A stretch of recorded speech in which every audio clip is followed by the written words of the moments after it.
একটি রাত, অন্ধকার আকাশ, আর সেই আকাশ ভেদ করে উঠে যাচ্ছে অগ্নিশিখার মতো এক দানব। নাম তার খোররামশাহ 5।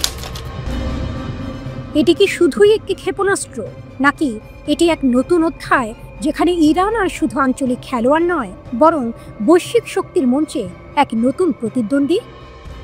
সাম্প্রতিক দিনগুলোতে ইরানের এক শীর্ষ নেতা প্রকাশ্যে হুঁশিয়ারি দিয়েছেন, এবার আর কেবল ইসরায়েল নয়, মিসাইল ছুটবে সরাসরি আমেরিকার মূল ভূখণ্ডে। এই কথার পরেই ওয়াশিংটনে শুরু হয়েছে গুঞ্জন, ভয় আর অস্থিরতা। কারণ খবর এসেছে ইরান হয়তো তৈরি করছে তাদের প্রথম আন্তঃমহাদেশীয় ব্যালিস্টিক ক্ষেপণাস্ত্র বা ICBM। গল্পের শুরু একটি ভিডিও থেকে। কয়েকদিন আগে অনলাইনে ছড়িয়ে পড়ে দৃশ্যটি। আকাশে উঠে যাচ্ছে এক বিশাল ক্ষেপণাস্ত্র। যদিও ফুটেজটি 2023 সালে খোররামশাহর তোলা পুরনো দৃশ্য, তবুও নতুন করে আলোড়ন তুলেছে বিশ্বে। কারণ এবার আলোচনা শুরু মিডিয়ার কল্পনা নয়, বরং প্রযুক্তির বাস্তবতার আড়ালে লুকিয়ে থাকা এক সম্ভাব্য রূপান্তর। খোররামশাহ 5 নামটি এতদিন আনুষ্ঠানিকভাবে ঘোষণা করা হয়নি, কিন্তু বিশেষজ্ঞদের দাবি এটি হতে পারে ইরানের প্রথম ICBM। এর পাল্লা বলা হচ্ছে প্রায় 12,000 কিলোমিটার, অর্থাৎ তেহরান থেকে ছুটে গিয়ে সরাসরি আঘাত হানতে পারবে আমেরিকার রাজধানী ওয়াশিংটনে। শুধু দূরত্ব নয়, গতিতেও রয়েছে বিস্ময়কর শক্তি। এর গতি বলা হচ্ছে ম্যাক 16, প্রায় ঘন্টায় 20,000 কিলোমিটার। এত গতি সাধারণত দেখা যায় কেবল উন্নত রাষ্ট্রগুলোর হাইপারসনিক অস্ত্রে। ইরান 2015 সালে ঘোষণা করেছিল তাদের ক্ষেপণাস্ত্র 2000 কিলোমিটারের বেশি পাল্লার হবে না। যুক্তি ছিল স্পষ্ট, এটি শুধু প্রতিরক্ষা, আঞ্চলিক হুমকি মোকাবিলার জন্য যথেষ্ট। কিন্তু সময় বদলেছে। ইসরায়েলের আগ্রাসন, যুক্তরাষ্ট্রের অবিরাম চাপ, আঞ্চলিক অস্থিরতা, সব মিলিয়ে ইরান যেন তার পুরনো প্রতিশ্রুতি ছিঁড়ে ফেলছে। তবে শুধু রাজনৈতিক সিদ্ধান্ত নয়, প্রযুক্তিগত দিক থেকেও এটি এক মহাকাব্যিক চ্যালেঞ্জ।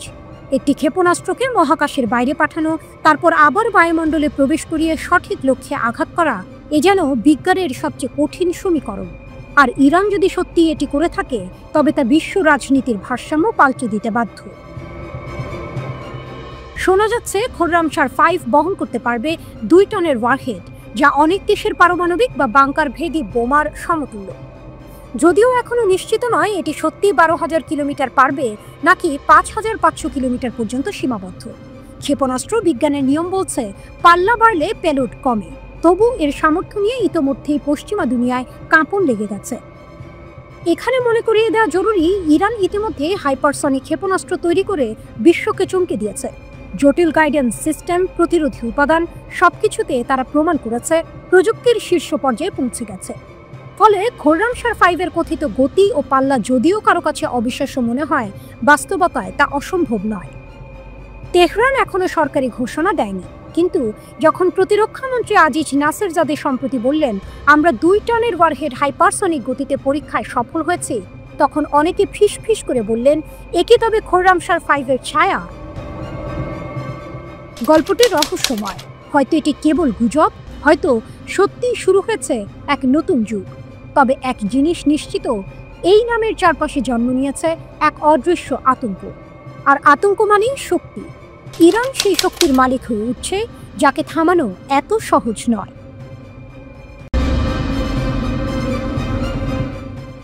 মাউন্ট হারমোনি বিস্ফোরণ, ইসরায়েলের ঘুম ভাঙল। দক্ষিণ সিরিয়ার পাহাড়ি অঞ্চলে মাউন্ট হারমোনের ঢালুতে একটি বিস্ফোরণ ঘিরে উঠছিল শীতল ধোঁয়া আর আতঙ্ক। সীমারেখার নীরবতা মুহূর্তেই কেটে গেল।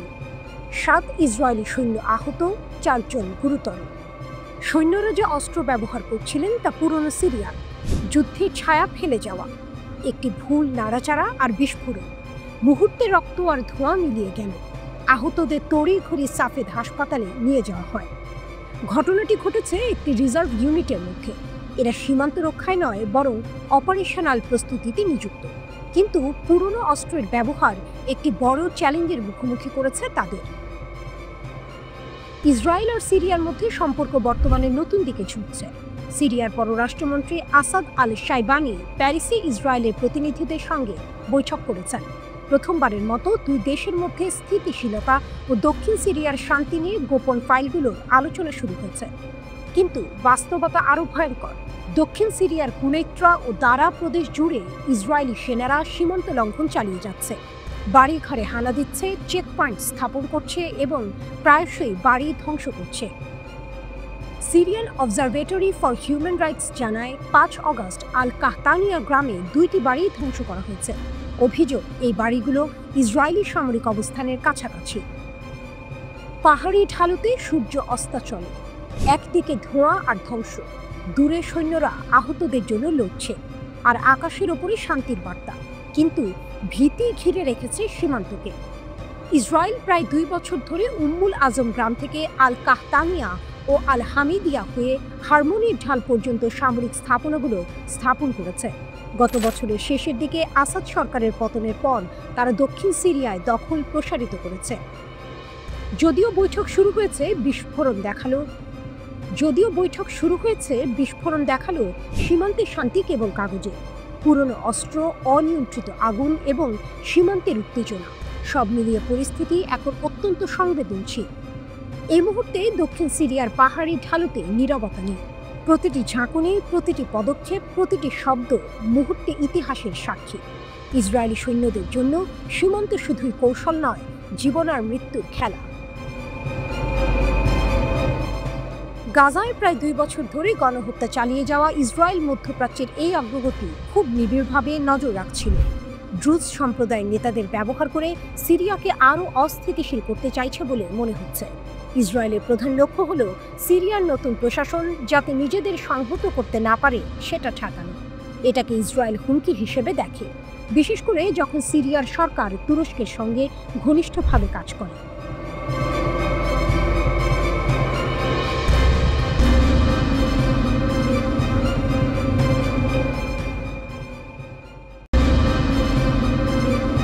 যুদ্ধ থেমেছে, কিন্তু যুদ্ধ জমেছে অদৃশ্য জগতে। যুদ্ধবিরতি সই হয়েছে, মিসাইল থেমেছে, কিন্তু শান্তি আসেনি। গানপাউডারের গন্ধ মিলিয়ে যাওয়ার আগেই নতুন ফ্রন্ট খুলেছে, এবার আকাশে নয়, কিবোর্ডে। ইরান আর ইসরায়েল মুখোমুখি হয়েছে এমন এক যুদ্ধে যেখানে গোলাবারুদ নেই, আছে কোড আর ক্লিকের মারাত্মক আঘাত। দৃশ্যপট বদলেছে, যুদ্ধের রূপ নয়। জুনের ছোট্ট যুদ্ধ শেষ হয়েছে ২৪ তারিখে। ভেবেছিল সবাই অন্তত কিছুদিনের জন্য শান্তি ফিরবে, কিন্তু যুদ্ধ থামলেও কেবল বাস্তব জগতে। অদৃশ্য সাইবার অঙ্গনের লড়াই যেন আরও তীব্র হয়েছে।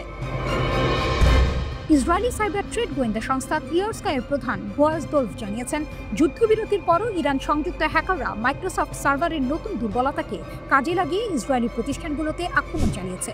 লক্ষ্য, গোপন তথ্য হাতানো এবং সিস্টেম ভেঙে ফেলা। পাল্টাপাল্টি হামলার নাটকীয়তা। এ যুদ্ধে দুপক্ষই সমান আগ্রহী প্রতিশোধে। সংঘাতের সময় ইসরায়েলি সংযুক্ত হ্যাকার দল গঞ্জেশকে দাঁড়ান দিয়ে ইরানের নোবিটেক্স ক্রিপ্টোকারেন্সি এক্সচেঞ্জ থেকে $90 মিলিয়ন হাতিয়ে নিয়েছিল। শুধু তাই নয়, ইরানের বড় 2 ব্যাংক সেপা এবং পাসারগাদের মূল এবং ব্যাকআপ ডেটা সেন্টার অকেজো করে পরিষেবা বিপর্যস্ত করেছিল তারা। ইরানও থেমে থাকেনি, তারা প্রায় 50টি ইসরায়েলি কোম্পানির বিরুদ্ধে হ্যাক অ্যান্ড লিক অভিযান চালায়। টার্গেট, কোম্পানির গোপন নথি ফাঁস করে দেওয়া এবং সিস্টেম ধ্বংস করতে ম্যালওয়্যার ঢোকানো। ফলে ইসরায়েলের শক্তিশালী কোম্পানিগুলোকে উদ্বেগে থাকতে হয়েছে। সবচেয়ে বড় ঝুঁকিতে ছোটরা। বড় বড় সামরিক ও প্রযুক্তি কোম্পানির সাইবার প্রতিরক্ষা ভাঙা কঠিন, তাই ইরানিরা কৌশল পাল্টে ছোট দুর্বল ব্যবসাগুলোকে টার্গেট করে। লজিস্টিক্স, জ্বালানি সরবরাহকারী, এমনকি মানব সম্পদ সংস্থাগুলো এর শিকার। এই হামলায় তারা হাজার হাজার ইসরায়েলি নাগরিকের সিভি পেয়েছে, যাদের পটভূমি প্রতিরক্ষা ও নিরাপত্তা সংক্রান্ত। ছোট প্রতিষ্ঠানগুলো এখন প্রতিরক্ষা জোরদারে আগের চেয়ে অনেক বেশি খরচ করছে, কেউ কেউ আর্থিক চাপে দমবন্ধ অবস্থায়। ইরানের অদৃশ্য শক্তি। মিসাইল পরীক্ষার মতো সাইবার যুদ্ধের খবর ইরান খুব একটা প্রচার করে না, কিন্তু তাদের বার্তা স্পষ্ট। শুধু আকাশপথ নয়, অনলাইন দুনিয়াতেও তারা প্রতিপক্ষের গলা চেপে ধরতে পারে। দোলভ স্বীকার করেছেন, ভৌত জগতে যুদ্ধবিরতি থাকলেও সাইবার অঙ্গনে যুদ্ধ অব্যাহত। আর এই যুদ্ধের ফলাফল শুধু সামরিক নয়, আর্থিক, কৌশলগত এবং মনস্তাত্ত্বিক ক্ষেত্রেও প্রভাব ফেলছে। শেষ দৃশ্য, এক অদৃশ্য ফ্রন্ট লাইনের গল্প। একসময়ে যুদ্ধ মানে ছিল সৈনিক, ট্যাঙ্ক আর গোলাবর্ষণ। এখন যুদ্ধ মানে সার্ভার রুম, হ্যাকিং টুলস আর নীরব কমান্ড প্রম্পটে আক্রমণের কোড। ইরান ইসরায়েলের সংঘাতের নতুন অধ্যায় প্রমাণ করে, যুদ্ধবিরতি শুধু এক ধরনের বিরাম চিহ্ন, যা অদৃশ্য যুদ্ধে গিয়ে শেষ হয় না। মিসাইলের শব্দ নেই, ধোঁয়ার কুণ্ডলী নেই, তবু প্রতিটি ক্লিক, প্রতিটি কোডের লাইনই হতে পারে নতুন এক বিস্ফোরণ। আর এই খেলায় ইরান প্রমাণ করছে, তারা শুধু মাঠের খেলোয়াড় নয়, ডিজিটাল যুদ্ধক্ষেত্রেরও এক ভয়ঙ্কর প্রতিদ্বন্দ্বী।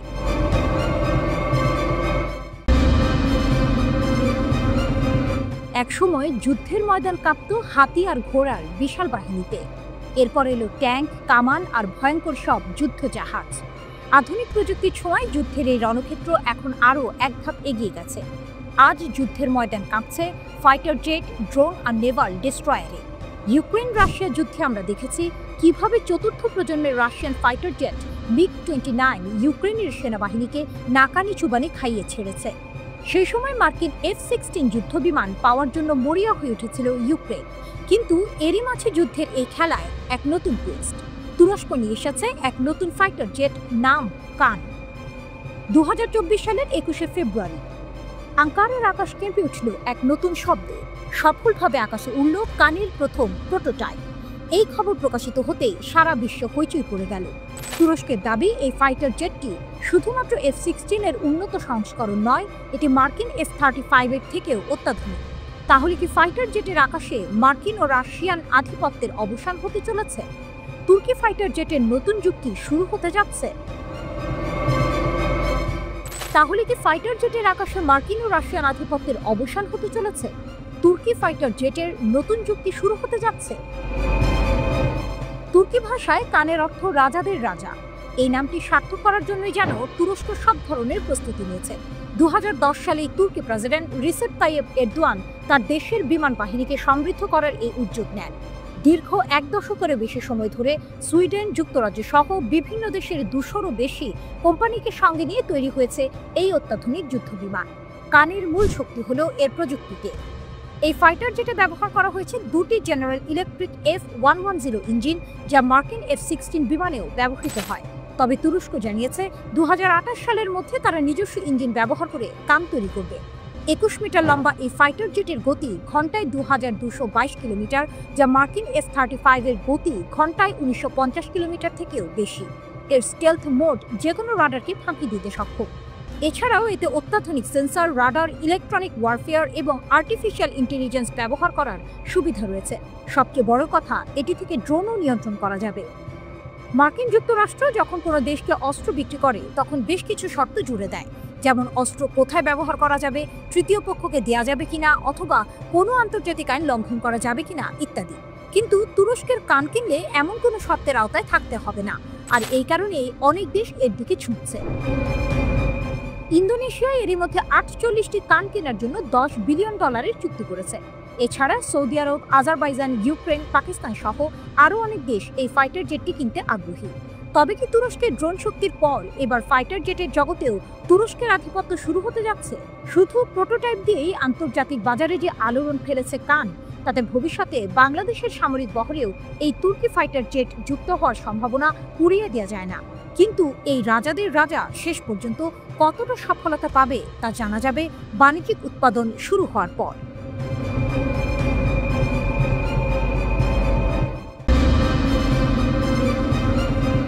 ধ্বংসস্তূপ থেকে ফিনিক্স পাখির জন্ম, ইরানের নতুন হুঙ্কার। তেহরানের পোড়ামাটিতে যখন ধোঁয়া উঠছিল, তখন সারা বিশ্ব ভাবছিল ইরান কি এবার থামবে? 12 দিনের রক্তক্ষয়ী যুদ্ধ শেষ হয়েছে ঠিকই, কিন্তু শত্রুতার আগুন নেভেনি।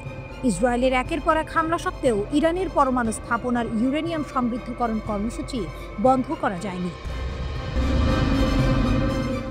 যে স্থাপনাগুলো ধ্বংস হয়েছে, ইরান যেন সেই ছাই থেকে নতুন করে জেগে উঠতে চাইছে। এক ফিনিক্স পাখির মতো তারা আরও দৃঢ় প্রতিজ্ঞ হয়ে তাদের পরমাণু কর্মসূচিকে নতুন জীবন দিতে চাইছে। আর এই মনোভাবের কারণেই মধ্যপ্রাচ্যের আকাশে আবার ঘনিয়ে আসছে এক নতুন যুদ্ধের মেঘ। যুদ্ধবিরতির পর আমেরিকা ও ইসরায়েল ভেবেছিল ইরান হয়তো চাপে পড়ে নরম হবে, কিন্তু বাস্তবে যা ঘটল তা সম্পূর্ণ উল্টো। ইরানের ইসলামী বিপ্লবী গার্ড কোর IRGC তাদের নিহত কমান্ডারদের 40 দিন পূর্তি উপলক্ষে এক কড়া হুঁশিয়ারি দিয়েছে। তাদের বার্তা ছিল স্পষ্ট, যদি আবার আমাদের সার্বভৌমত্বে আঘাত আসে, তাহলে এর জবাব হবে এমন যা শত্রুর কল্পনাকেও ছাড়িয়ে যাবে। এই হুঙ্কার শুধু কথার কথা নয়, এর পেছনে রয়েছে আগের যুদ্ধের বাস্তব অভিজ্ঞতা। ইসরায়েল ও আমেরিকা ইরানের পরমাণু স্থাপনাগুলোতে হামলা চালিয়েও তাদের লক্ষ্য অর্জনে ব্যর্থ হয়েছে। বরং ইরান দ্রুতই ক্ষতিগ্রস্ত স্থাপনাগুলো সংস্কারের কাজ শুরু করেছে। তারা স্পষ্ট করে দিয়েছে, হামলা চালিয়ে তাদের পরমাণু কর্মসূচি থেকে সরানো যাবে না। IRGC আরও হুঁশিয়ারি দিয়েছে যে যদি ভবিষ্যতে আবারও হামলা চালানো হয়, তাহলে তাদের প্রতিশোধ হবে অপারেশন ট্রু প্রমিস 3 এর চেয়েও ভয়াবহ। গত যুদ্ধের সময় ইসরায়েলের বিমান হামলার জবাবে ইরান তাদের গুরুত্বপূর্ণ অবকাঠামোতে একের পর এক ক্ষেপণাস্ত্র হামলা চালিয়েছিল। আধুনিক আকাশ প্রতিরক্ষা ব্যবস্থাও সেই হামলাকে পুরোপুরি আটকাতে পারেনি। সেই হামলার তীব্রতা এত বেশি ছিল যে লাখ লাখ ইসরায়েলি নাগরিককে বাংকারে আশ্রয় নিতে হয়েছিল। এখানেই শেষ নয়, আমেরিকার হামলার জবাবে ইরান কাতারে অবস্থিত তাদের একটি সামরিক ঘাঁটিতেও হামলা চালায়। এই প্রতিশোধের তীব্রতা ক্রমেই এতটাই বাড়তে থাকে যে শেষ পর্যন্ত আমেরিকা ও ইসরায়েল যুদ্ধবিরতি ঘোষণা করতে বাধ্য হয়। IRGC তাদের বিবৃতিতে সেই কথাটি মনে করিয়ে দিয়েছে। তারা বলছে, ইরান এখন অপরাধী ইসরায়েল ও মার্কিন গ্যাংয়ের বিরুদ্ধে নিজেদের স্বাধীনতা অর্জনের লক্ষ্যে অটল। IRGCর এই হুঙ্কার কেবল প্রতিরোধের বার্তা নয়, বরং একটি নতুন আত্মবিশ্বাসের প্রতিফলন। তারা বলছে, শহীদদের রক্তে রঞ্জিত ইরান এখন একটি অপ্রতিরোধ্য বৈশ্বিক শক্তি হিসেবে মাথা উঁচু করে দাঁড়িয়ে আছে। ইরান এখন যে কোনো শত্রুর পতন ঘটাতে পুরোপুরি প্রস্তুত। এই চরম হুঁশিয়ারিগুলো থেকে বোঝা যায় মধ্যপ্রাচ্যের পরিস্থিতি এখন এক নতুন মোড়ে এসে দাঁড়িয়েছে। ইরান আর কোনো দুর্বল প্রতিপক্ষ নয়, বরং এক শক্তিশালী ও অপ্রতিরোধ্য শক্তি। আমেরিকা ও ইসরায়েল কি এই হুঁশিয়ারিকে গুরুত্ব দেবে, নাকি আবারও কোনো ভুল পদক্ষেপ নেবে? এই প্রশ্নের উত্তরে নির্ধারণ করবে ভবিষ্যতে এই অঞ্চলে শান্তি থাকবে নাকি নতুন কোনো যুদ্ধের দামামা বাজবে।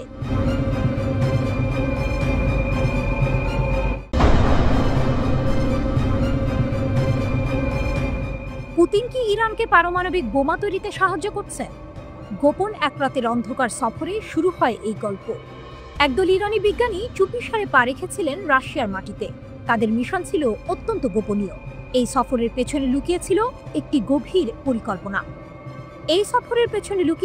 একটা গভীর পরিকল্পনা যা বিশ্বের রাজনৈতিক মানচিত্রকে বদলে দিতে পারে। সবার মনে একটাই প্রশ্ন, পুতিন কি তবে ইরানকে পারমাণবিক অস্ত্র তৈরিতে সাহায্য করছেন? এই প্রশ্নের জবাব খুঁজতে গিয়ে ফাইন্যান্সিয়াল টাইমসের এক চাঞ্চল্যকর প্রতিবেদন যেন এক সিনেমার প্লট উন্মোচন করেছে। প্রতিবেদন অনুযায়ী 2024 সালের অগাস্ট মাসে ইরানের একদল বিজ্ঞানী গোপনে রাশিয়া সফর করেন। তাদের লক্ষ্য ছিল শুধু সাধারণ প্রযুক্তি নয়, এমন কিছু দ্বৈত ব্যবহারের প্রযুক্তি জোগাড় করা যা সামরিক কাজেও ব্যবহার করা যায়। এই 5 সদস্যের দলের নেতৃত্বে ছিলেন একজন পরমাণু পদার্থবিদ আলী কালভান্দো, যিনি ইরানের সামরিক গবেষণা সংস্থা SPND এর একজন জ্যেষ্ঠ কর্মকর্তা। এই সংস্থাটি পারমাণবিক অস্ত্র কর্মসূচির সাথে সরাসরি যুক্ত। দলের মধ্যে একজন সামরিক গোয়েন্দা কর্মকর্তাও ছিলেন, যা এই সফরের উদ্দেশ্যকে আরও রহস্যময় করে তোলে। ফাইন্যান্সিয়াল টাইমস গোপন সূত্রের বরাতে এই তথ্য ফাঁস করে। এর বরাতে ইরান ইন্টারন্যাশনাল জানায়, 2024 সালের অগস্টে এই সফরের নেতৃত্বে ছিলেন 43 বছর বয়সী ইরানি পারমাণবিক পদার্থবিদ আলী কালভান। তিনি কূটনৈতিক পরিষেবা পাসপোর্টে মস্কোতে এসেছিলেন। তার সাথে ছিলেন আরও 4 জন। তখন কালভান বলেছেন, তারা একটি বেসরকারি পরামর্শদাতা সংস্থার প্রতিনিধিত্ব করেছেন। কিন্তু এখন পশ্চিমা কর্মকর্তারা জানান, প্রতিনিধি দলটিতে একজন সামরিক কাউন্টার ইন্টেলিজেন্স অফিসার এবং ইরানের প্রতিরক্ষামূলক উদ্ভাবন ও গবেষণা সংস্থা SPNDর সাথে যুক্ত সদস্যরা ছিলেন। ইরানের প্রতিনিধি দল রাশিয়ার বিজ্ঞানীদের সাথে দেখা করে এবং এমন সব কোম্পানি পরিদর্শন করে যারা অত্যন্ত সংবেদনশীল প্রযুক্তি নিয়ে কাজ করে। তাদের আগ্রহের মূল কেন্দ্রবিন্দু ছিল ট্রিটিয়াম নামক একটি হাইসোটপ, যা পারমাণবিক ওয়ারহেড তৈরিতে অপরিহার্য।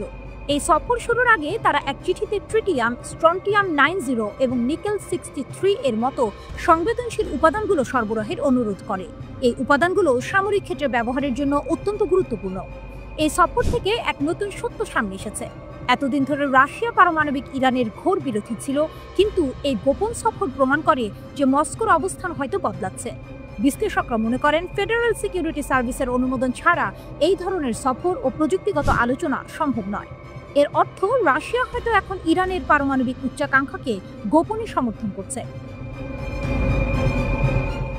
এই খবরটি এমন এক সময় প্রকাশিত হয়েছে যখন ইরান তার পারমাণবিক সক্ষমতা দ্রুত বাড়াচ্ছে। মার্কিন কর্মকর্তারা বলছেন, ইরান আনুষ্ঠানিকভাবে ঘোষণা না করলেও খুব দ্রুত পারমাণবিক বোমা তৈরি করতে সক্ষম। ইরানের এই সক্ষমতা নিয়ে পশ্চিমা বিশ্ব জুড়ে উদ্বেগ বাড়ছে। জুন মাসে ইসরায়েলি বাহিনী SPND সদর দপ্তরে হামলা চালিয়েছিল, যেখানে বেশ কয়েকজন বিজ্ঞানী নিহত হন। এই হামলাগুলো সত্ত্বেও ইরান তার পারমাণবিক কর্মসূচিকে এগিয়ে নিয়ে যাচ্ছে। এই ঘটনাগুলো ইঙ্গিত দিচ্ছে ইরান পারমাণবিক শক্তিধর রাষ্ট্রে পরিণত হতে পারে, আর তার পেছনে হয়তো রয়েছে রাশিয়ার নীরব সমর্থন। ইরান যেমন তার শক্তি বৃদ্ধির জন্য দৃঢ় প্রতিজ্ঞ, তেমনি রাশিয়াও হয়তো আমেরিকার প্রভাব কমাতে তাদের পুরনো অবস্থান থেকে সরে আসছে।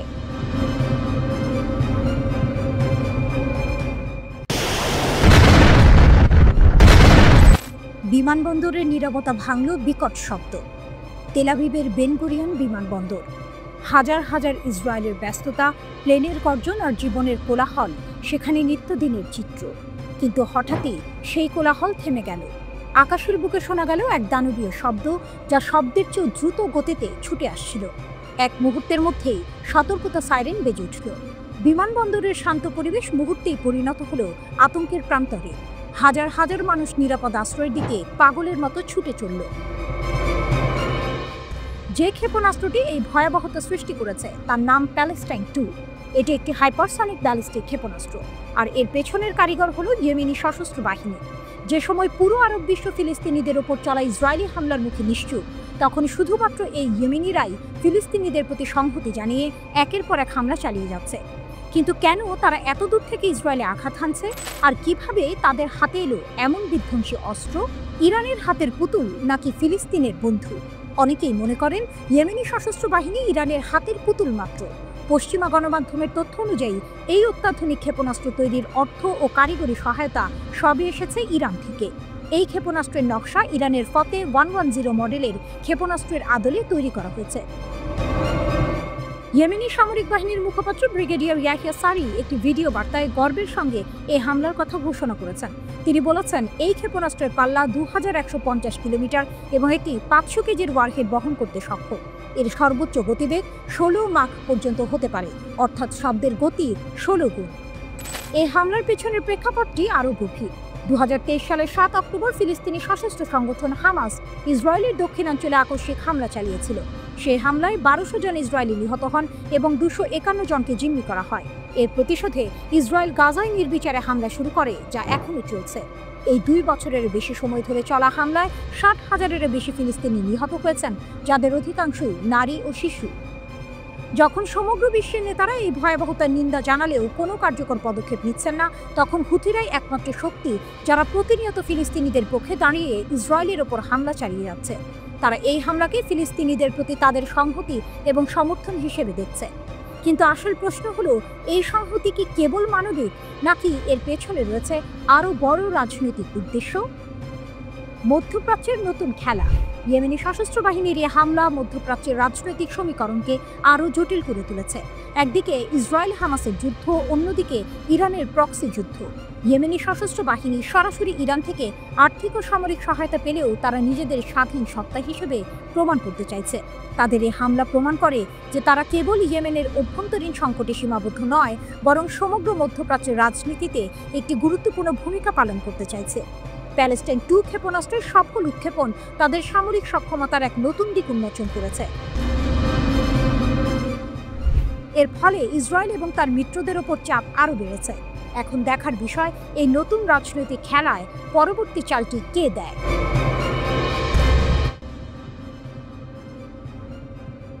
ভাসছে ফাঁদে নেতানিয়াহুর শেষ চাল। যুদ্ধটা শুরু হয়েছিল এক উচ্চাকাঙ্ক্ষী লক্ষ্য নিয়ে। ইসরায়েলের প্রধানমন্ত্রী বেনিয়ামিন নেতানিয়াহু চেয়েছিলেন হামাসকে সম্পূর্ণভাবে নির্মূল করতে এবং ইসরায়েলি বন্দীদের ফিরিয়ে আনতে। কিন্তু প্রায় 2 বছর ধরে যুদ্ধ চালিয়েও সেই লক্ষ্য অধরা রয়ে গেছে। নেতানিয়াহুর প্রতিটি চাল যেন ব্যর্থ হচ্ছে। হামাসের প্রতিরোধের দেয়াল ভাঙা যায়নি, বরং নেতানিয়াহু এখন এমন এক ফাঁদে আটকে গেছেন যেখান থেকে বের হওয়ার পথ খুঁজে পাচ্ছেন না। পরিস্থিতি আরও জটিল হয়ে উঠেছে ইসরায়েলি প্রধানমন্ত্রীর জন্য। নেতানিয়াহু এখন নতুন এক চাল চেলেছেন। তিনি পুরো গাজা উপত্যকা দখল করার পরিকল্পনা করছেন। কিন্তু এই সিদ্ধান্ত তার নিজ দেশেই তীব্র বিরোধিতার মুখে পড়েছে। এমনকি তার সেনাপ্রধান এবং অন্যান্য শীর্ষ কর্মকর্তারাও এই পরিকল্পনার বিরোধিতা করছেন। তাদের মতে পুরো গাজা দখল করা হলে ইসরায়েল এক গভীর সংকটে পড়বে। ওয়াল স্ট্রিট জার্নাল এর এক প্রতিবেদনেও বলা হয়েছে, নেতানিয়াহুর এই সিদ্ধান্ত এক বড় বিপদ ডেকে আনতে পারে। সেনাপ্রধানের পরামর্শ হলো পুরো গাজা দখলের পরিবর্তে ছোট ছোট অভিযান চালিয়ে হামাসকে দমন করা।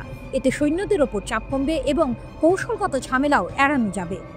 সেনাপ্রধানের ভাষায়, আমাদের সেনাদের যুদ্ধের ক্লান্তি কমানোর কথা ভাবা উচিত এবং হামাসের ফাঁদে পা দেওয়া থেকে নিজেদেরকে রক্ষা করা উচিত। অন্যদিকে নেতানিয়াহুর কট্টর ডানপন্থী সমর্থকরা, যেমন তার জাতীয় নিরাপত্তা বিষয়ক মন্ত্রী, তাকে পুরো গাজা দখলের জন্য চাপ দিচ্ছে। এই চাপেই নেতানিয়াহু সম্ভবত তার শেষ চালটি চালছেন। জয়ের সুবাস নাকি নতুন সংকট? গাজার প্রায় 75% এলাকা ইসরায়েলের দখলে থাকলেও পুরোটা দখল করা তাদের জন্য প্রায় অসম্ভব। কারণ যদি ইসরায়েল পুরো গাজা দখল করে তবে তাদের লাখ লাখ ফিলিস্তিনির খাদ্য ও অন্যান্য মৌলিক চাহিদা পূরণের দায়িত্বও নিতে হবে। ফিলিস্তিনি প্রতিরোধ বাহিনী এমন এক জায়গায় যুদ্ধকে নিয়ে এসেছে যেখানে নেতানিয়াহুর পক্ষে পুরো এলাকা দখল করা কার্যত অসম্ভব। নেতানিয়াহু এই মুহূর্তে এক দাবার চালের মধ্যে আটকে গেছেন। একদিকে তার রাজনৈতিক ভবিষ্যতের চাপ, অন্যদিকে দেশের ভেতর থেকেই আসা তীব্র বিরোধিতা। হামাস যেন নেতানিয়াহুকে এমন এক জালে আটকে ফেলেছে যেখানে তার প্রতিটি পদক্ষেপই আরও গভীর সংকটের জন্ম দিচ্ছে। ইসরায়েলিরা বুঝতে পারছে যে তাদের প্রধানমন্ত্রী নিজের ছোড়া বিষে নিজেই নীল হচ্ছেন। এখন প্রশ্ন হলো, নেতানিয়াহু কি তার সেনাপ্রধানের কথা শুনবেন নাকি তার কট্টর সমর্থকদের কথায় কান দেবেন? গাজার প্রতিরোধ যোদ্ধারা কি শেষ পর্যন্ত জয়ের সুবাস পাবে নাকি নেতানিয়াহু আরও বড় কোনো সংকট তৈরি করবেন? এই যুদ্ধের পরিণতি এখন কোন দিকে মন নেয় তা দেখার জন্য অধীর আগ্রহে অপেক্ষা করছে পুরো বিশ্ব।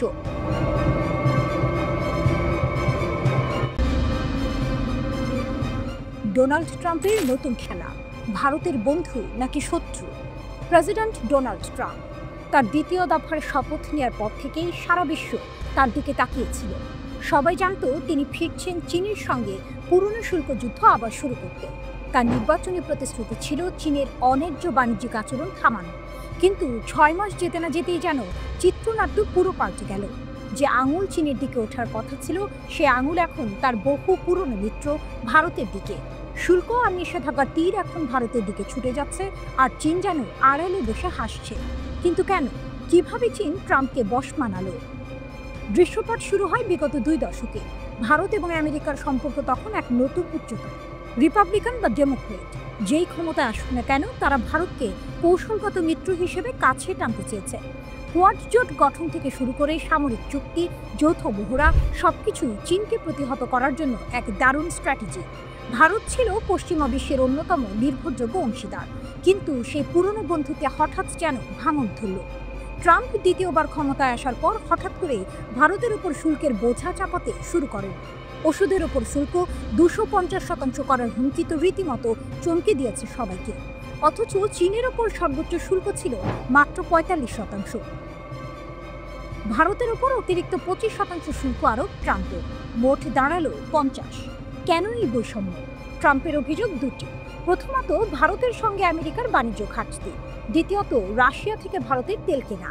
এই দুটি অভিযোগেই চীন ভারতের চেয়ে অনেক এগিয়ে। আমেরিকার সঙ্গে চীনের বাণিজ্য ঘাটতি $295 বিলিয়ন, যেখানে ভারতের সঙ্গে মাত্র 46 বিলিয়ন।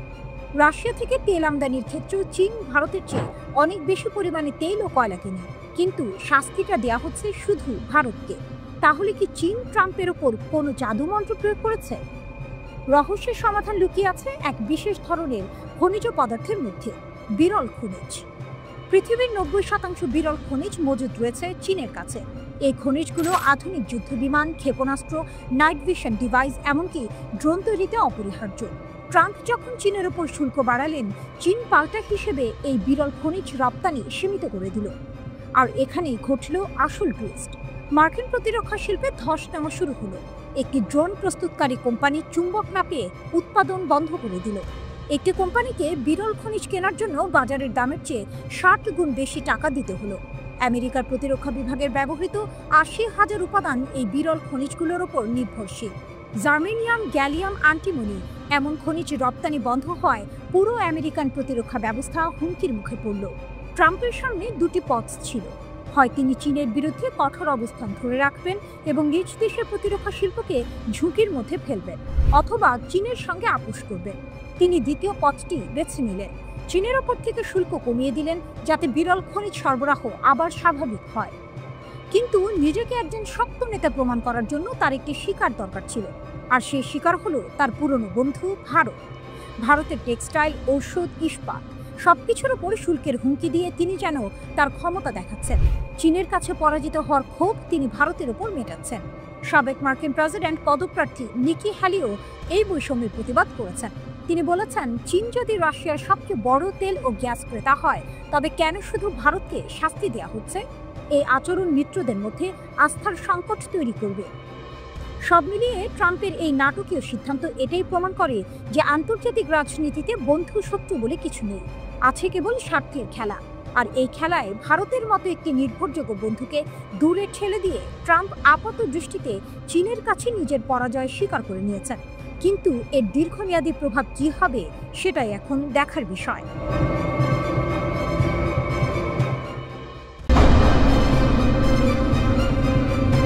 শীতল যুদ্ধের নতুন পর্ব, পারমাণবিক খেলা। গল্পটা শুরু হয়েছিল প্রায় 4 দশক আগে, যখন বিশ্ব ছিল দুটি শিবিরে বিভক্ত। একদিকে মার্কিনীদের নেতৃত্বাধীন জোট, অন্যদিকে সোভিয়েত ইউনিয়ন। দুই পরাশক্তির মধ্যে পারমাণবিক যুদ্ধের ঝুঁকি ছিল সর্বোচ্চ। সেই ভয়াবহ পরিস্থিতি থেকে মুক্তি পেতে জন্ম হয়েছিল এক ঐতিহাসিক চুক্তি, INF চুক্তি। এই চুক্তিটি ছিল পারমাণবিক ক্ষেপণাস্ত্র মোতায়েনের ওপর এক বড় লাগাম। বলা হয়েছিল কেউ আর 500 থেকে 5500 কিলোমিটার পাল্লার ক্ষেপণাস্ত্র ব্যবহার করতে পারবে না। এতে সাময়িকভাবে স্বস্তির নিঃশ্বাস ফেলেছিল পুরো বিশ্ব। কিন্তু সেই শান্তির গল্পে এবার ভাঙন ধরেছে। দীর্ঘ 38 বছর পর মস্কো একটি ধাক্কা দিল। অনেকটা সিনেমার মতো এক ঝটকায় রাশিয়া ঘোষণা করল তারা আর এই চুক্তি মানবে না। ক্রেমলিনের মুখপাত্র দিমিত্রি পেসকভ সাফ জানিয়ে দিলেন, আমরা আর নিজেদের কোনো বিধিনিষেধের মধ্যে রাখব না। এর মানে হলো রাশিয়া এখন থেকে ইচ্ছামতো মাঝারি পাল্লার পারমাণবিক ক্ষেপণাস্ত্র মোতায়েন করতে পারবে। এই ঘোষণার পর যেন ইউরোপে তীব্র আতঙ্কের ঢেউ আছড়ে পড়ল। ওয়াশিংটন থেকে লন্ডন পর্যন্ত জরুরি বৈঠকের পর বৈঠক চলতে শুরু করলো। সবার মনে একটাই প্রশ্ন, তাহলে কি আরেকটি পারমাণবিক সংঘাতের মুখোমুখি হতে যাচ্ছে বিশ্ব? যুদ্ধ চাইলে যুদ্ধ। এই ঘোষণার পেছনে আসলে বেশ কিছু কারণ লুকিয়ে আছে। রাশিয়া বলছে তারা তাদের নিরাপত্তা রক্ষার জন্য এই পদক্ষেপ নিয়েছে। তাদের অভিযোগ, যুক্তরাষ্ট্র ও তার পশ্চিমা মিত্ররা রাশিয়াকে চারদিক থেকে ঘিরে ধরেছে, ক্রমাগত হুমকি, নিষেধাজ্ঞা আর আগ্রাসনের ফাঁদ ডাকছে। এর জবাবেই মস্কো এমন কঠোর পদক্ষেপ নিতে বাধ্য হয়েছে। তাদের বক্তব্য যথেষ্ট হয়েছে আর নয়। কিন্তু আসল মোচড়টা আসে যখন পশ্চিমা নিরাপত্তা বিশ্লেষকরা অন্য একটি দিক তুলে ধরে। তাদের মতে রাশিয়ার এই ঘোষণা আসলে একটি আনুষ্ঠানিকতা মাত্র। কারণ রাশিয়া নাকি অনেক আগেই গোপনে এই চুক্তি লঙ্ঘন করছিল। তারা ওরেশনিক নামে একটি নতুন হাইপারসনিক ক্ষেপণাস্ত্র পরীক্ষা করেছে, যা মাঝারি পাল্লার। গত বছরের নভেম্বরে ইউক্রেনে এর পরীক্ষামূলক ব্যবহার হয়েছে বলে জানা গেছে। তাহলে কি রাশিয়া কেবল আনুষ্ঠানিক ঘোষণা দিয়ে পশ্চিমকে বার্তা পাঠাতে চাইছে? একটি লুকোনো হুমকি, ভুলে যেও না আমাদের কাছে এই ক্ষেপণাস্ত্রগুলো আছে। ট্রাম্পের হাত ধরে চুক্তির সমাপ্তি। এই নাটকীয়তার শুরু অবশ্য বেশ কয়েক বছর আগে। 2019 সালে তৎকালীন মার্কিন প্রেসিডেন্ট ডোনাল্ড ট্রাম্প এই চুক্তি থেকে বেরিয়ে আসার ঘোষণা দেন। এর ফলে চুক্তির ভিত্তি দুর্বল হয়ে পড়েছিল। ইউক্রেন যুদ্ধের পর থেকে উত্তেজনা আরও বেড়েছে। রাশিয়া বারবার পশ্চিমাদের সতর্ক করেছে পারমাণবিক যুদ্ধের ঝুঁকি নিয়ে। এমনকি পুতিনও বলেছেন এই খেলা বন্ধ করা উচিত। কিন্তু গত সপ্তাহে ট্রাম্প রাশিয়ার সামুদ্রিক সীমান্তের কাছে পারমাণবিক অস্ত্রবাহী সাবমেরিন মোতায়েনের ঘোষণা দিলে পরিস্থিতি আরও ঘোলাটে হয়। বলা যায় এটিই ছিল শেষ পেরেক। এখন পরিস্থিতি এমন এক জায়গায় এসে দাঁড়িয়েছে যেখানে প্রতিটি পদক্ষেপই নতুন কোনো সংঘাতের জন্ম দিতে পারে। রাশিয়া বলছে তারা কোনো চাপ মানবে না। পশ্চিমা বিশ্ব সতর্ক হচ্ছে, জরুরি বৈঠক চলছে। কিন্তু সবার মনে একটাই প্রশ্ন, এই খেলাটা কি শেষ পর্যন্ত একটা চরম পরিণতির দিকেই যাচ্ছে? মস্কো কি সত্যিই আবার সুপার পাওয়ারের মুকুট পরতে চাইছে, নাকি এটা শুধু একটি হুমকি?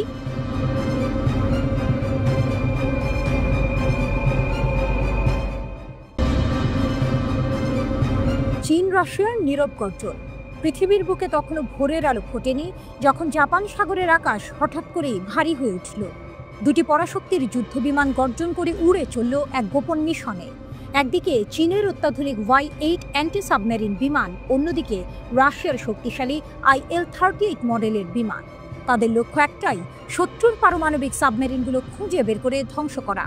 এই সামরিক মহড়াটি কোনো সাধারণ অনুশীলন ছিল না।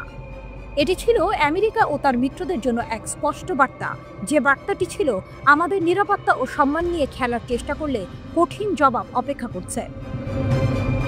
এই ঘটনার সূত্রপাত হয়েছিল কিছুদিন আগে, যখন মার্কিন প্রেসিডেন্ট ডোনাল্ড ট্রাম্প রাশিয়ার সমুদ্র সীমার কাছে পারমাণবিক অস্ত্র বহনকারী দুটি সাবমেরিন মোতায়েন করার নির্দেশ দেন।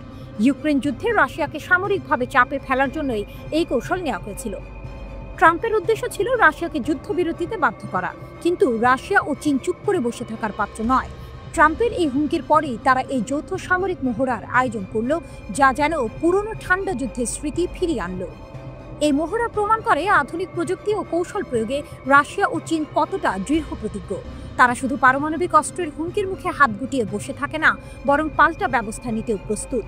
এই যৌথ মহড়ায় চীনের Y-8 বিমান এবং রাশিয়ার IL-38 বিমান ব্যবহার করে সাবমেরিন ধ্বংসের অনুশীলন করা হয়। এই বিমানগুলো আকাশ থেকে শত্রুপক্ষের সাবমেরিনের অবস্থান নিশ্চিত করে নির্ভুলভাবে আঘাত হানতে সক্ষম।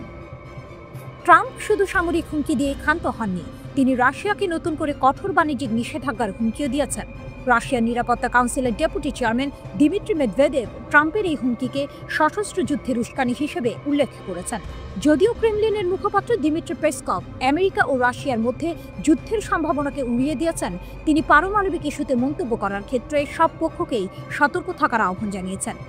একদিকে যেমন উভয় পক্ষই প্রকাশ্যে যুদ্ধের সম্ভাবনা উড়িয়ে দিচ্ছে, অন্যদিকে তেমনি গোপনে সামরিক প্রস্তুতি এবং হুমকি পাল্টা হুমকি চলছে। এটি আসলে এক ধরনের মনস্তাত্ত্বিক যুদ্ধ, যেখানে কেউই সরাসরি সংঘাত চায় না, কিন্তু কেউই নিজেদের দুর্বল প্রমাণ করতেও রাজি নন। 2022 সালে ইউক্রেন যুদ্ধের আগে চীন ও রাশিয়া একটি কৌশলগত চুক্তি করেছিল, যার মাধ্যমে তারা সামরিক মহড়ার আয়োজন করে পশ্চিমাদের একটি স্পষ্ট বার্তা দেয়। 2022 সালে ইউক্রেন যুদ্ধের আগে চীন ও রাশিয়া একটি কৌশলগত চুক্তি করেছিল, যার মাধ্যমে তারা সামরিক মহড়ার আয়োজন করে পশ্চিমাদের একটি স্পষ্ট বার্তা দেয়। এইবারের মহড়াটিও সেই ধারাবাহিকতারই অংশ। এটি প্রমাণ করে যে রাশিয়া ও চীন এখন সামরিক ও কৌশলগত দিক থেকে একে অপরের নির্ভরযোগ্য অংশীদার। মহাসাগরের গভীরে চলা এই নীরব লড়াই এবং আকাশে গর্জে ওঠা যুদ্ধ বিমানগুলো যেন পুরো পৃথিবীকে এক নতুন সংঘাতের কিনারে দাঁড় করিয়ে দিয়েছে। এখন দেখার বিষয়, এই চাপা উত্তেজনা শেষ পর্যন্ত কোথায় গিয়ে ঠেকে। এটি কি কেবলই ক্ষমতার প্রদর্শনীতে সীমাবদ্ধ থাকবে, নাকি সত্যি সত্যি কোনো এক ভয়াবহ সংঘাতের জন্ম দেবে?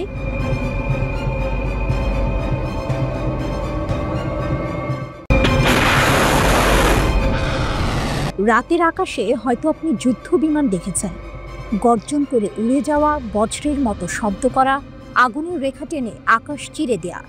কিন্তু এই ভয়ঙ্কর অস্ত্রগুলো হৃৎপিণ্ড কোথায় তৈরি হয়?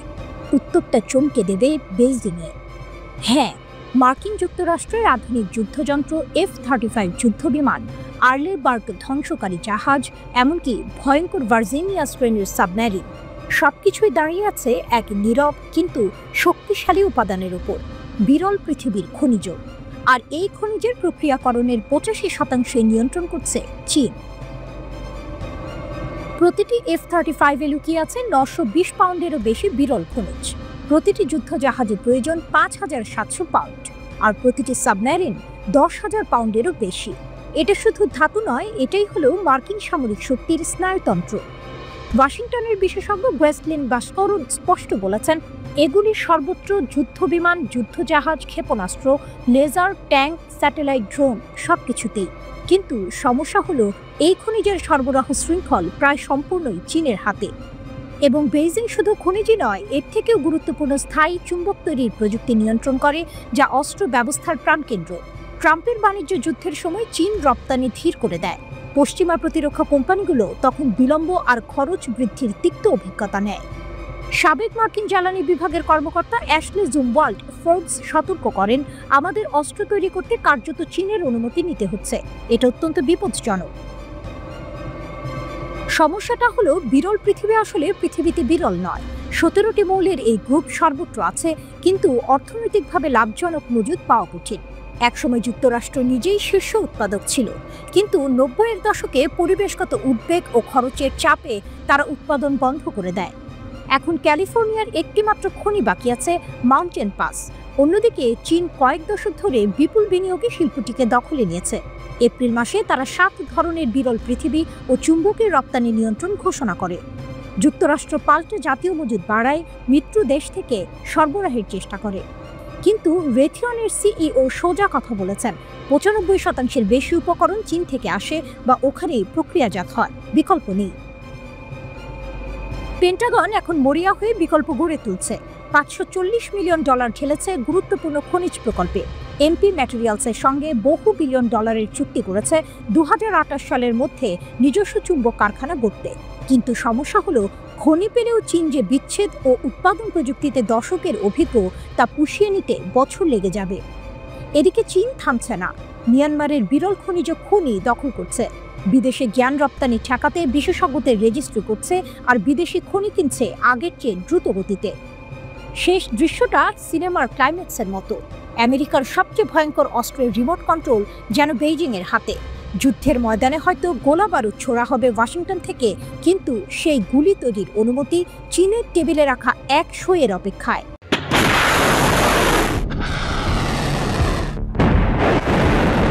একটি বুলেট ব্যয় ছাড়াই তাইওয়ান দখল করতে পারে চীন। যুদ্ধ ছাড়াই তাইওয়ানকে কবজায় আনার চেষ্টা করতে পারে বেইজিং। চীনের এমন পরিকল্পনা আছে যার মাধ্যমে পেশি শক্তি না দেখিয়ে কৌশলে তাইওয়ান দখল নিতে পারে চীন, এমনটাই আশঙ্কা করছেন বিশেষজ্ঞরা। 第二次世界大战结束后，以中国和非洲为代表的第三世界国家 মার্কিন পররাষ্ট্রমন্ত্রী পিট হেগসেট সতর্ক করে বলেছেন 2027 সালের মধ্যেই তাইওয়ান আক্রমণ করতে পারে চীন। তার ভাষায় তাইওয়ান দখলের যে কোনো প্রচেষ্টা ইন্দো প্যাসিফিক অঞ্চল এবং গোটা বিশ্বের জন্য ধ্বংসাত্মক পরিণতি বয়ে আনবে। 第二个是政府在台积电赴美的投资的过程当中，并没有接受到来自美国的压力。বিশ্লেষকরা বলছেন সম্ভাব্য তিনটি পথ খোলা রেখেছে বেইজিং। প্রথমত সমুদ্রপথে আক্রমণ, যার জন্য নতুন জাহাজ প্রস্তুত করছে চীন, তবে এখনও সেই নৌবাহিনী আন্তর্জাতিক মহলে পুরোপুরি পরীক্ষিত নয়। 中俄两国是山水相连的友好邻邦。 দ্বিতীয় কৌশল হতে পারে অবরোধ। 2022 সালে মার্কিন কংগ্রেসের সাবেক স্পিকার ন্যান্সি পেলোসি তাইওয়ানে সফরের পর তাইওয়ানকে সাময়িক অবরোধ করে রেখেছিল বেইজিং। একই রকম কৌশল আবারও দেখা দিতে পারে। 实施助力非洲摆脱雷患行动。 তবে বিশেষজ্ঞদের মতে তাইওয়ান সহজে হার মানবে না, এমনকি আক্রমণ শুরু হলেও যুদ্ধ দীর্ঘায়িত হবে এবং বিজয় নিশ্চিত করা কঠিন হয়ে পড়বে চীনের জন্য। 在川普总统上任之后，马上就举行四方会谈。 এর সঙ্গে যুক্তরাষ্ট্রের সম্ভাব্য হস্তক্ষেপের ঝুঁকি। যদিও প্রেসিডেন্ট ডোনাল্ড ট্রাম্প দ্বিধাগ্রস্ত, তবে পরিস্থিতি খারাপ হলে দুই মহাশক্তির সরাসরি সংঘাতের সম্ভাবনা উড়িয়ে দেওয়া যায় না। But he sort of didn't like that, and I said, well, if it's okay with you, then you and I do have a difference.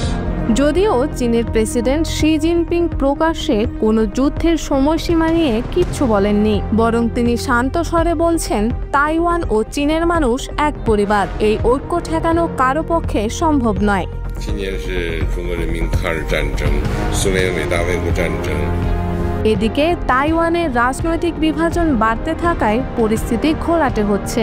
সাম্প্রতিক এক জরিপে দেখা গেছে 49% তাইওয়ানি এখনো যুক্তরাষ্ট্রকে ভরসাযোগ্য মনে করে, কিন্তু 43% বিশ্বাস চীনই ভালো বিকল্প। অন্যদিকে যে কোনো পরিস্থিতির জন্য প্রস্তুতি নিচ্ছে তাইওয়ান। পেংহু দ্বীপে সম্প্রতি দেশব্যাপী মহড়ার অংশ হিসেবে বিস্ফোরণের শব্দে কেঁপে ওঠে চারপাশ।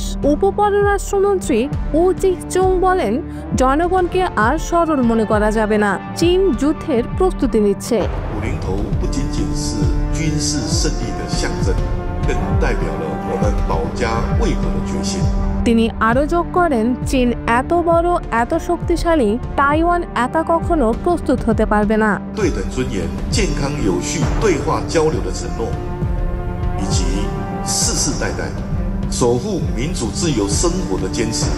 বিশ্লেষকরা বলছেন যুদ্ধ ছাড়াই তাইওয়ানকে নিয়ন্ত্রণে আনতে চাইছে চীন। তবে যদি সংঘাত বাধে, তা এশিয়া নয়, পুরো বিশ্বের শান্তি নষ্ট করতে পারে।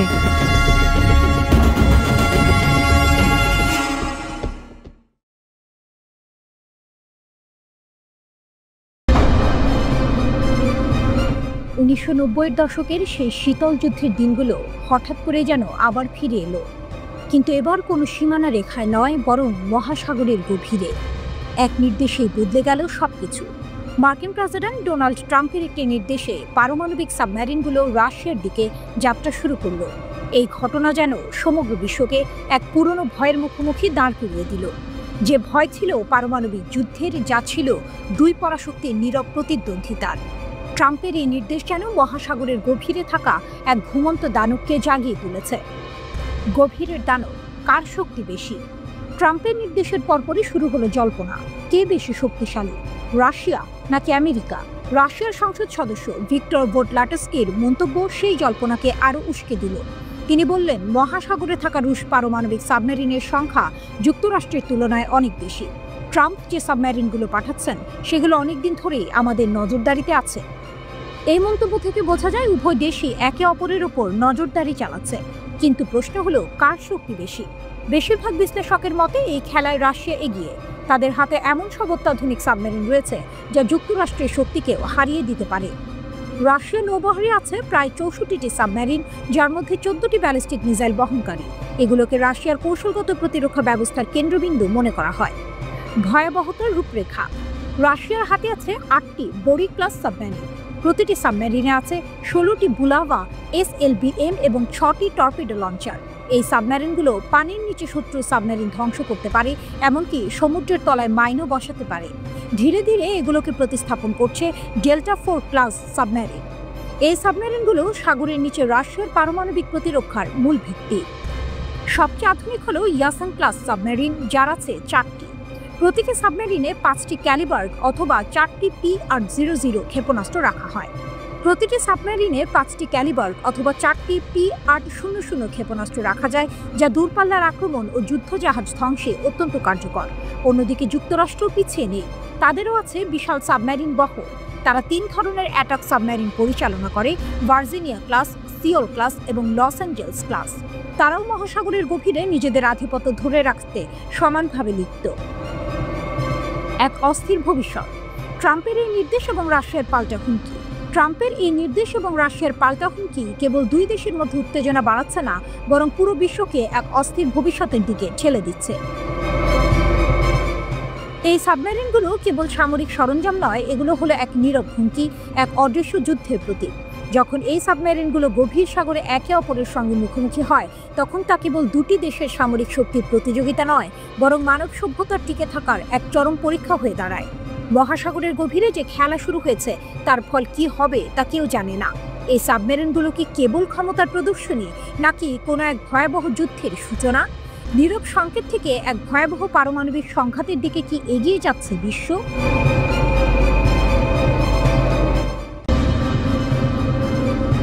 চীন রাশিয়ার নীরব গর্জন। পৃথিবীর বুকে তখনও ভোরের আলো ফোটেনি, যখন জাপান সাগরের আকাশ হঠাৎ করেই ভারী হয়ে উঠল। দুটি পরাশক্তির যুদ্ধবিমান গর্জন করে উড়ে চলল এক গোপন মিশনে। একদিকে চীনের অত্যাধুনিক Y-8 অ্যান্টি সাবমেরিন বিমান, অন্যদিকে রাশিয়ার শক্তিশালী IL-38 মডেলের বিমান। তাদের লক্ষ্য একটাই, শত্রুর পারমাণবিক সাবমেরিনগুলো খুঁজে বের করে ধ্বংস করা। এই সামরিক মহড়াটি কোনো সাধারণ অনুশীলন ছিল না।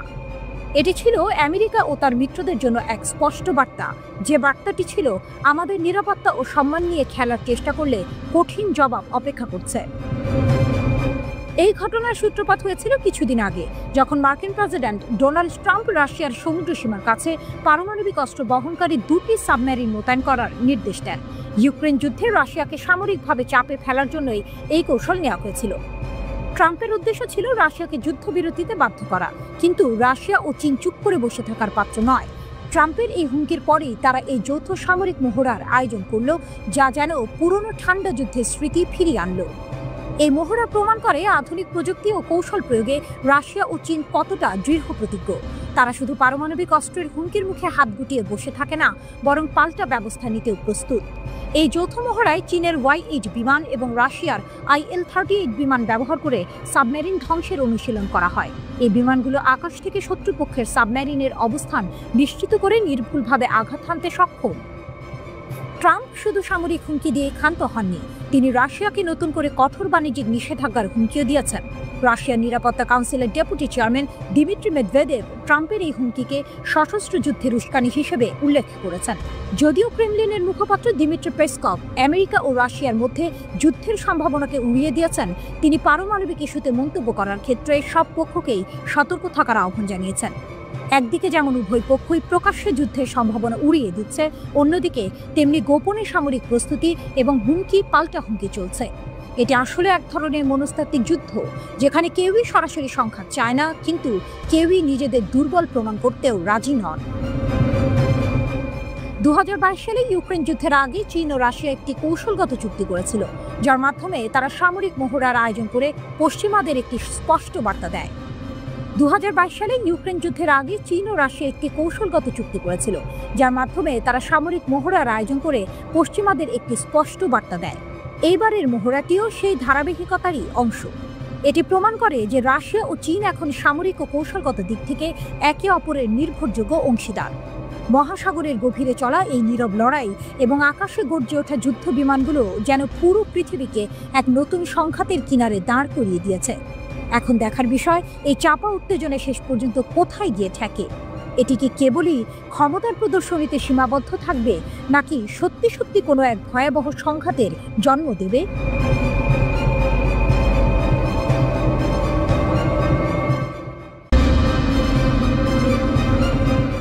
সাবমেরিনের লুকোচুরি খেলা, সাগরের নিচে কার শক্তি বেশি। স্নায়ুযুদ্ধ শেষ হয়েছে অনেক আগে, কিন্তু তার ভূত এখনো পিছু ছাড়েনি। ট্রাম্পের একটি মন্তব্য থেকে শুরু হলো এক নতুন উত্তেজনা। রাশিয়াকে মৃত অর্থনীতি বলায় মেদভেদেভ পাল্টা হুমকি দিলেন ডেড হ্যান্ড নামে এক স্বয়ংক্রিয় পারমাণবিক ব্যবস্থার। আর তার জবাবে ডোনাল্ড ট্রাম্প নির্দেশ দিলেন পরমাণু অস্ত্রবাহী মার্কিন সাবমেরিনগুলো যেন রাশিয়ার উপকূলে মোতায়েন করা হয়। কিন্তু সাগরের গভীরে, যেখানে সূর্যের আলো পৌঁছায় না, সেখানে আসলে কার শক্তি বেশি, যুক্তরাষ্ট্র নাকি রাশিয়ার? এই খেলার শুরুতেই একটা টুইস্ট আছে।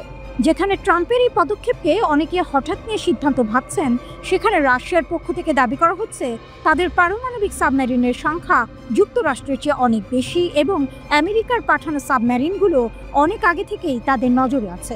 কে সত্যি বলছে? হয়তো কেউই নয়, হয়তো এটা দুই পরাশক্তির পক্ষ থেকেই এক ধরনের মনস্তাত্ত্বিক যুদ্ধ। যুক্তরাষ্ট্রের সাবমেরিন শক্তি নীরব ঘাতক। যুক্তরাষ্ট্রের সাবমেরিন বহরের প্রধান আকর্ষণ ওয়াহাই ক্লাস সাবমেরিনগুলো।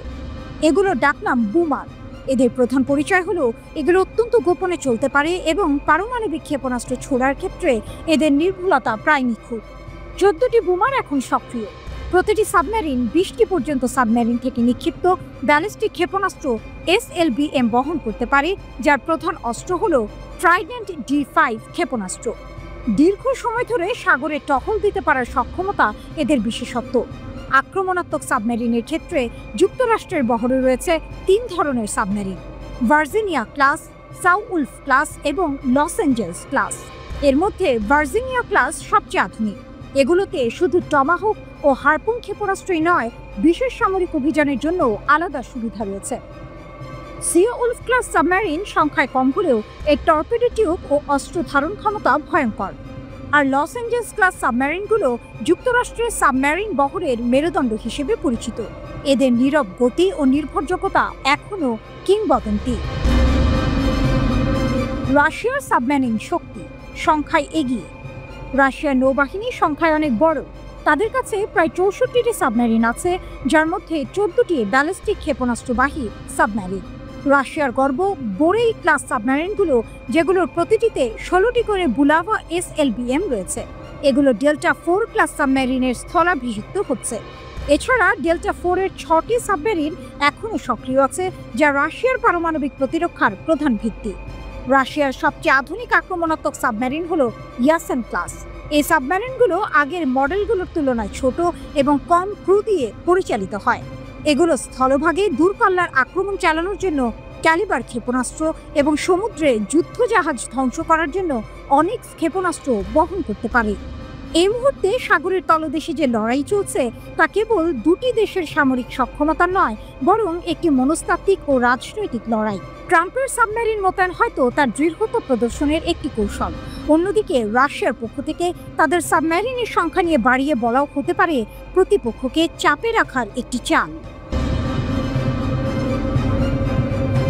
অপ্রতিরোধের স্বীকারোক্তি। রাশিয়ার নতুন ক্ষেপণাস্ত্র নিয়ে পশ্চিমা বিশ্বে আতঙ্ক। রাশিয়ার নতুন হাইপারসনিক ক্ষেপণাস্ত্র ওরেশনিক নিয়ে সাবেক পেন্টাগন কর্মকর্তা মাইকেল মালুফের একটি চাঞ্চল্যকর স্বীকারোক্তি সারা বিশ্বে তোলপাড় সৃষ্টি করেছে। মালুফ আরটি নিউজের সাথে একটি সাক্ষাৎকারে দাবি করেছেন, ওরেশনিকের বিরুদ্ধে বর্তমানে কোনো প্রতিরক্ষা ব্যবস্থা নেই এবং এটি যে কোনো সংঘাতে ক্ষমতার ভারসাম্য বদলে দিতে পারে। কেন ওরেশনিক অপ্রতিরোধ্য? মালুফ তার বক্তব্যে বলেন, একটি হাইপারসনিক ক্ষেপণাস্ত্রের জন্ম যার জন্য বর্তমানে কোনো প্রতিরক্ষা ব্যবস্থা নেই তা সত্যি চিন্তার বিষয়। ওরেশনিক প্রতি ঘন্টায় 11,000 কিলোমিটারের বেশি গতিতে ভ্রমণ করে। এই অবিশ্বাস্য গতি এটিকে যে কোনো বিদ্যমান ক্ষেপণাস্ত্র প্রতিরক্ষা ব্যবস্থার নাগালের বাইরে রাখে। তিনি আরও জানান যে যুক্তরাষ্ট্র থার্ডের মতো ক্ষেপণাস্ত্র প্রতিরক্ষা ব্যবস্থাগুলোকে অভিযোজিত করার জন্য কাজ করছে বটে, কিন্তু এই প্রোগ্রামগুলো এখনো প্রাথমিক পর্যায়ে রয়েছে। সুতরাং হাইপারসনিক হুমকি মোকাবিলায় এখনই কোনো কার্যকর ক্ষমতা নেই। যুদ্ধের ময়দানে প্রথম পরীক্ষা। 2024 সালের নভেম্বরে রাশিয়া ইউক্রেনের সামরিক বাহিনীর ওপর আক্রমণ করার জন্য ওরেশনিক ব্যবহার করেছিল। রুশ প্রেসিডেন্ট ভ্লাদিমির পুতিন দাবি করেন যে ক্ষেপণাস্ত্রের ওয়ারহেডগুলো ম্যাক 10-এরও বেশি গতিতে উড়েছিল, যা বিদ্যমান বিমান প্রতিরক্ষা ব্যবস্থা দ্বারা বাধা দেওয়া যায়নি। এই সফল পরীক্ষা প্রমাণ করে যে ওরেশনিক একটি কার্যকর অস্ত্র যা প্রচলিত এবং পারমাণবিক উভয় প্যালোডি বহন করতে সক্ষম। রাশিয়ান ভাষা ওরেশনিক শব্দটির অর্থ হচ্ছে হেজেল ট্রি। দুরন্ত গতির কারণে রাডারের পক্ষে এই ক্ষেপণাস্ত্র শনাক্ত করার কোনো উপায় বর্তমানে নেই। একটি ব্যালিস্টিক ক্ষেপণাস্ত্র সাধারণত বায়ুমণ্ডলের উপরের দিকে একটি ধনুক আকৃতির পথে ওঠে এবং একইভাবে বাঁকা পথে নিচে নেমে নিশানায় আঘাত হানে। তবে নিশানার দিকে নেমে আসার সময় ক্ষেপণাস্ত্রের গতি আরো বাড়ে এবং কাইনেটিক এনার্জি বা গতিশক্তি অর্জন করে। এই গতিশক্তি আরো কিছু সুবিধা দেয়। ক্ষেপণাস্ত্রটি প্রতিরক্ষামূলক কিছু কৌশল নিয়ে লক্ষ্যবস্তুর দিকে নামার সময় নিজ গতিবিধি নিয়ন্ত্রণ করতে পারে। এ কারণে ভূমি থেকে আকাশে নিক্ষেপণযোগ্য ক্ষেপণাস্ত্র প্রতিরক্ষা ব্যবস্থা দিয়ে এই ধরনের ক্ষেপণাস্ত্র হামলা ঠেকানো কঠিন হয়। পুতিনের ঘোষণা এবং কৌশলগত প্রভাব। পুতিন ঘোষণা করেছে প্রথম সিরিয়ালে উৎপাদিত ওরেশনিক সিস্টেম রাশিয়ার সামরিক বাহিনীতে প্রবেশ করেছে এবং উৎপাদন লাইন এখন পুরো দমে চালু রয়েছে। তিনি আরো বলেন যে বছরের শেষ নাগাদ এই অস্ত্রটি বেলারুশেও সরবরাহ করা হবে। বেলারুশে এই অস্ত্রের উপস্থিতি ইউরোপের জন্য এক নতুন কৌশলগত চ্যালেঞ্জ তৈরি করেছে, যা পশ্চিমা বিশ্বের নিরাপত্তা উদ্বেগকে আরো বাড়িয়ে তুলেছে। সব মিলিয়ে মাইকেল মালুফের এই স্বীকারোক্তি এবং পুতিনের ঘোষণা থেকে এটি স্পষ্ট যে রাশিয়া এমন এক সামরিক সক্ষমতা অর্জন করেছে যা বিশ্বকে নতুন করে ভাবতে বাধ্য করছে। ওরেশনিক শুধু একটি অস্ত্র নয়, এটি এমন এক শক্তির প্রতীক যা দিয়ে রাশিয়া আন্তর্জাতিক সামরিক শক্তির ভারসাম্যকে নিজেদের পক্ষে নিয়ে আসতে চাইছে।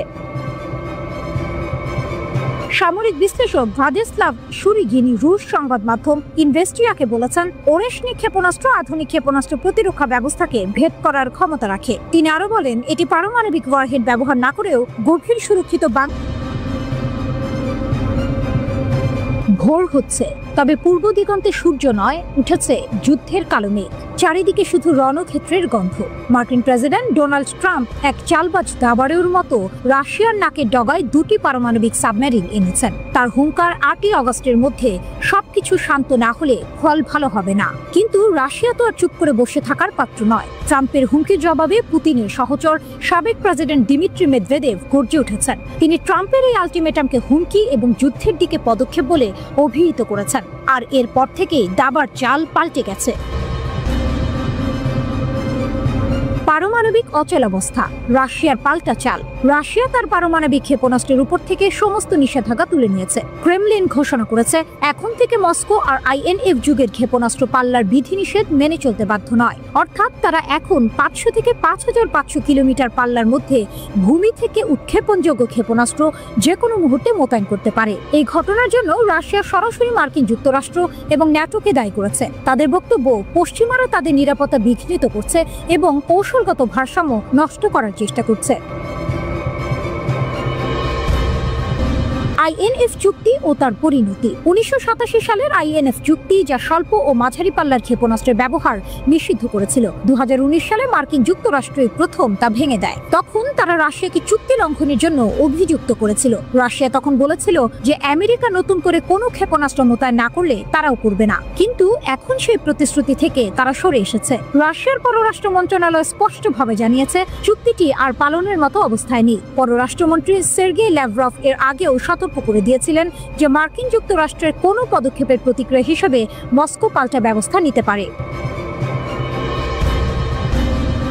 ডেড হ্যান্ড ও রাশিয়ার শক্তি। মেদভেদেভ শুধু কথাই বলেননি, তিনি রাশিয়ার পারমাণবিক সক্ষমতার কথাও উল্লেখ করেছেন। তিনি তুলে ধরেছেন তাদের ভয়ঙ্কর ডেড হ্যান্ড ব্যবস্থার কথা। এই স্বয়ংক্রিয় পারমাণবিক ব্যবস্থাটি এতটাই শক্তিশালী যে যদি রাশিয়ার সমস্ত রাজনৈতিক নেতৃত্ব ধ্বংস হয়ে যায় তাহলেও এটি পারমাণবিক আক্রমণের জবাব দিতে সক্ষম। এই পদক্ষেপগুলো কেবল কথার কথা নয়, ন্যাটো সীমান্তের কাছে যে কোনো সময় ক্ষেপণাস্ত্র মোতায়েন হতে পারে। এর আগে প্রেসিডেন্ট ভ্লাদিমির পুতিন ও পররাষ্ট্রমন্ত্রী সের্গেই ল্যাভরভও ইঙ্গিত দিয়েছিলেন যুক্তরাষ্ট্র ও ন্যাটোর উস্কানিমূলক পদক্ষেপ অব্যাহত থাকলে রাশিয়াকে ক্ষেপণাস্ত্র মোতায়েন সংক্রান্ত বিধিনিষেধ তুলে নিতে হতে পারে। গত ডিসেম্বর মাসে রাষ্ট্রীয় সংবাদ সংস্থা রিয়া নভস্তিকে দেয়া সাক্ষাৎকারে লাভরভ বলেন, একতরফা স্থগিতাদেশ কার্যত অকার্যকর হয়ে পড়েছে এবং তা প্রত্যাহার করা হবে। তিনি তখন অভিযোগ করেন যুক্তরাষ্ট্র অত্যন্তপূর্ণভাবে রাশিয়া ও চীনের সতর্কতা উপেক্ষা করে বিশ্বের বিভিন্ন অঞ্চলে ইতোমধ্যেই এই শ্রেণীর অস্ত্র মোতায়েন শুরু করেছে।